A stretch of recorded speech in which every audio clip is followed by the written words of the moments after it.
Hi there, Rabbi. Hey, Joe. No, we haven't jumped the shark, ladies and gentlemen. We just had a topic come up. I recently had to explain to someone who was concerned about the rise in shark attacks on their way to the beach that the most dangerous thing that they could possibly do in their lives, they were going to do right away, which was to get in a car to drive to the beach. Driving in cars is one of the most dangerous things that you can do in today's society, and we do it every day. But what is it, Rabbi, about the thing that we're afraid of? Whether it's shark attacks or tornadoes or global warming or who killed Kenny. 1 minute we're terrified about it, and the next minute we forget about it and we're terrified about something else. Yeah, I think there's the boy who cried wolf syndrome going on here. We're inundated with catastrophe, the end of the world, and it hits the media and it's all over the place. Remember when Y2K, the world was going to end as we know it. Do you remember acid rain? The planet cannot survive, and the hole in the ozone. And those are the ones that come quickly to mind that we're all panicked about. And now it's the global warming. Now it's the icebergs are melting. And now it's the oceans are dying. And I'm reminded of Henny Penny and Chicken Licken about the sky is falling. And I'm also reminded about the little boy that called wolf.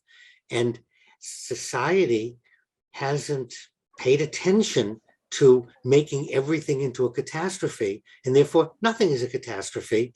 And we don't believe it when it's really happening because we've been told this over and over again, that it's the end. And maybe as a listener, you can think of other things in the last 10, 15 years, which were going to bring about the end of the world. And we're still here. And now it's shark attacks, and the sharks are going to get us, and we can't go to the beach, et cetera, et cetera. And it's somewhat entertaining. Sharks aren't going to be the end of the world, but plastics in the ocean, plastics now that we're ingesting, humankind is doomed. And I just keep thinking of, over my 77 years, all the times that I was told it was the end, and we're still here. Well, I know we have 2 years ago, you couldn't buy a face mask to save your life. Haha, no pun intended. Then you couldn't buy a good face mask because the regular face masks weren't good enough. Nowadays, nobody's wearing the face mask. Hand sanitizer was missing everywhere, and volunteers were making it in their bathtubs. And now nobody cares about it anymore.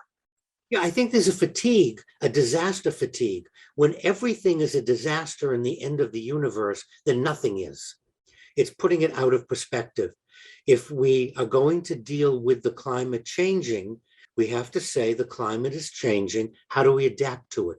Can we slow down the climate changing?